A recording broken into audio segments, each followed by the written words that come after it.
मेरे चैनल उपासना शक्ति में इस चैनल में आपको धर्म, अध्यात्म और आयुर्वेद से संबंधित नई नई जानकारियाँ उपलब्ध कराई जाएंगी, जिनका प्रयोग करके आप लाभान्वित हो सकते हैं। ये सभी सूचनाएं प्राचीन ग्रंथों व पुस्तकों से संकलित हैं, वे अनुभूत व चमत्कारी हैं। तो आज हम बात करते हैं करवा चौथ के बारे में। करवा चौथ हिंदू सनातन धर्म में एक अत्यंत लोकप्रिय त्यौहार है, जो कार्तिक मास की कृष्ण पक्ष चतुर्थी को मनाया जाता है।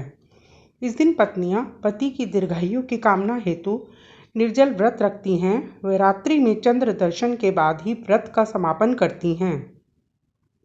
इस दिन प्रातःकाल स्नान के बाद सौभाग्यवती स्त्रियां मां गौरी के समक्ष व्रत का संकल्प लेती हैं। वे चूड़ी, बिंदी, सिंदूर, काजल, कंघी आदि श्रृंगार की वस्तुएं मां गौरी को अर्पित करती हैं। वे अपने सुख व सौभाग्य की कामना करती हैं। इस दिन कुछ महिलाएं प्रातः 4 बजे सरगी भी खाती हैं। करवा चौथ व्रत के कुछ नियम हैं, जो इस प्रकार हैं। प्रातःकाल सोए हुए पति को नहीं जगाना चाहिए। सुई धागे का प्रयोग ना करें। इस दिन नाखून व केश ना काटें और हाथों में मेहंदी लगाना भी शुभ होता है। शाम को 4 बजे श्रृंगार व आभूषणों से सुसज्जित होकर माता करवा की कथा कहें। इसके लिए माता करवा का चित्र, जो मार्केट में उपलब्ध होता है, पूजा स्थान पर रखें और एक करवे में जल भरकर रखें। करवे के ऊपर प्लेट में बताशे रखें दक्षिणा के साथ, और करवे के चारों ओर मौली लपेटकर रोडी से स्वास्तिक बनाएं। कुछ परिवारों में इस दिन बायना भी निकाला जाता है, जिसमें फल, मेवा, मिठाई के साथ कुछ रुपए रखकर सास के पैर छूकर आशीर्वाद लेती हैं सौभाग्यवती स्त्रियां, और वह दीप जलाकर करवा चौथ की कहानी सुनती हैं, जो कि इस प्रकार है। प्राचीन काल में एक साहूकार के 7 बेटे व 1 बेटी थी। इकलौती बहन होने के कारण वह अपने भाइयों की बहुत लाडली थी और वह उनके साथ ही भोजन करती थी। सभी भाई विवाहित थे। कुछ समय के पश्चात बहन का भी धूमधाम से विवाह कर दिया गया। पहली करवा चौथ पर वह अपने मायके में थी और उसने भाभियों के साथ करवा चौथ का व्रत रखा, किंतु निर्जल व्रती होने के कारण वह शाम को ही व्याकुल होने लगी।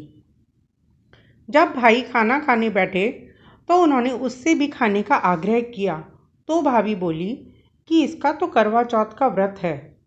भाइयों से भूखी बहन की दशा न देखी गई, तो उन्होंने पेड़ की ओट में आग लगाकर रोशनी से चंद्रमा होने का भ्रम दिखाकर बहन से कहा कि चंद्रमा उदित हो गया है, अर्घ्य देकर भोजन कर लो।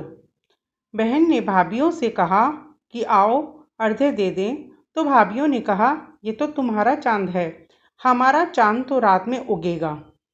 तो वह अकेली ही अर्घ्य देकर भोजन करने बैठ गई। पहले ही ग्रास में उसके बाल आया। दूसरा कौर खाया तो ससुराल से संदेशा आया कि तेरा पति बीमार है। वह ससुराल जाने लगी तो माँ ने सोने का एक सिक्का देकर कहा कि इसे अपने पल्लू में बांध ले और जो भी रास्ते में मिले उसके पैर छूती जाना। जो भी सौभाग्यवती होने का वरदान दे, उसको ये सोने का टका दे देना। रास्ते में वह सबके पैर छूती गई, पर किसी ने उसे सौभाग्यवती होने का आशीर्वाद न दिया। ससुराल के द्वार पर छोटी नंद खड़ी थी। उसने उसके पैर छुए तो उसने कहा, सदा सौभाग्यवती रहो, 100 पूतों की माँ हो। तो उसने पल्लू से बंधा टका उसे दे दिया। भीतर गई तो देखा उसका पति मरा पड़ा था। वह समझ गई कि करवा चौथ के व्रत का उल्लंघन करने से ही उसके पति की मृत्यु हुई है। अब उसने अपने पति को जीवित करने का निश्चय किया और वह हर चौथ का व्रत करने लगी और हर चौथ माता से अपने पति के प्राणों की याचना करती। हर चौथ माता उसे अगली चौथ माता से आग्रह करने को कहती।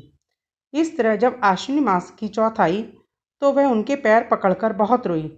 तो चौथ माता को दया आ गई और चौथ माता बोली, तुझ पर कार्तिक की चौथ नाराज है, वही तेरा सिंदूर दान करेगी।